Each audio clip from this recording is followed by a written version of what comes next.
Assalamualaikum warahmatullahi wabarakatuh. Selamat pagi, salam sejahtera untuk kita semua.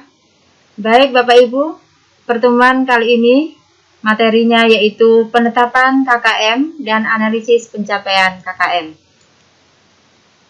Bapak Ibu yang saya hormati, sebelum kita mulai materi ini, marilah kita bersama-sama melafadzkan basmalah. Bismillahirrahmanirrahim.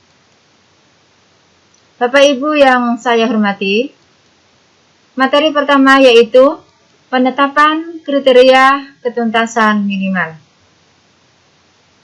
Sebelum kita menetapkan KKM, maka kita harus memperhatikan rambu-rambu. Rambu yang pertama yaitu KKM ditetapkan pada awal tahun pelajaran. Yang kedua, KKM ditetapkan oleh forum NGMP sekolah. Yang ketiga, nilai KKM dinyatakan dalam bentuk bilangan bulat dengan rentang 0 sampai 100. Yang keempat adalah nilai ketuntasan belajar maksimal adalah 100. Nah, ini sekolah dapat menetapkan KKM di bawah nilai ketuntasan belajar maksimal. Rambu selanjutnya, nilai KKM harus dicantumkan dalam laporan hasil belajar peserta didik. Selanjutnya, Bapak Ibu, kita perhatikan atau mekanisme langkah-langkah dalam menetapkan KKM. KKM dimulai dengan KKM indikator, lanjut dengan KKM KD, lanjut dengan KKM SK, dan dilanjutkan dengan KKM MP. Bapak Ibu, kita perhatikan bagaimana cara menetapkan kriteria penetapan KKM.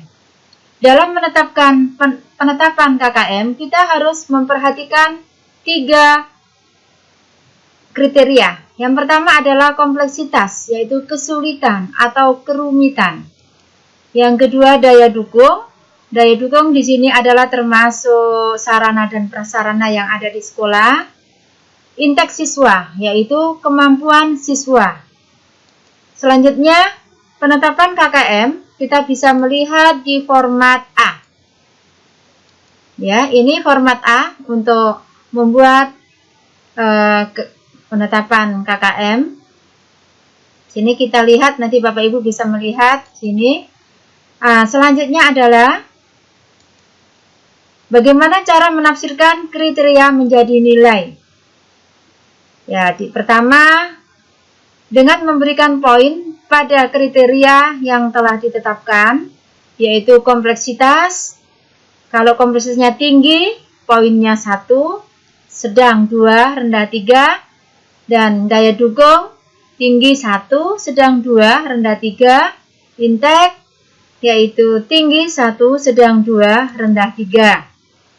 Jika indikator memiliki kriteria kompleksitas rendah, daya dukung tinggi, dan indeks peserta didik sedang, nilainya adalah, ya, nilainya bisa kita lihat di sini, kompleksitas rendah, berarti 3, ditambah dengan daya dukung rendah 3, ditambah dengan indeksnya 2, terus dibagi dengan 9 kalikan 100. Jadi ini memberikan atau penafsiran kriteria menjadi nilai.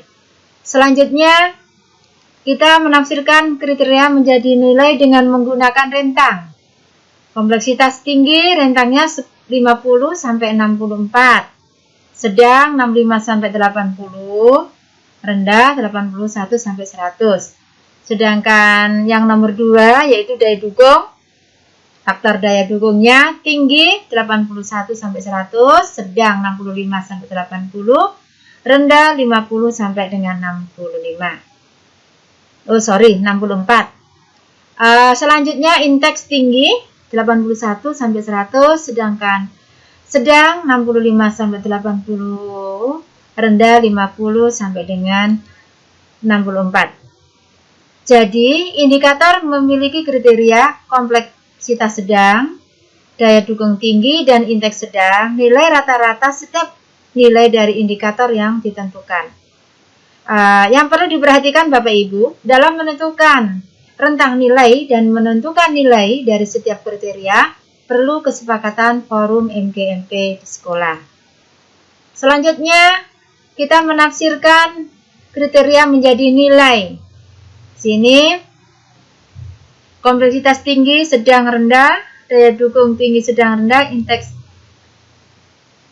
tinggi, sedang, rendah. Contohnya, jika indikator memiliki kriteria kompleksitasnya rendah, daya dukungnya tinggi, dan indeks peserta didik sedang, maka dapat dikatakan ada dua komponen yang mempengaruhi untuk dapat mencapai ketuntasan maksimal 100.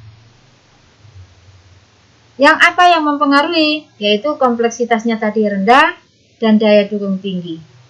Jadi guru dapat mengurangi nilai menjadi antara 90 sampai 100. Baik Bapak Ibu, kita lanjutkan tingkat kompleksitas itu apa saja.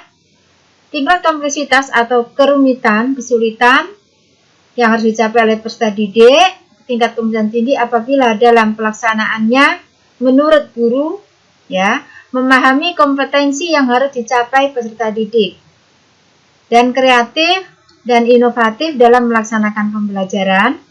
Waktunya cukup lama karena perlu pengulangan, penalaran, dan kecermatan peserta didik yang tinggi.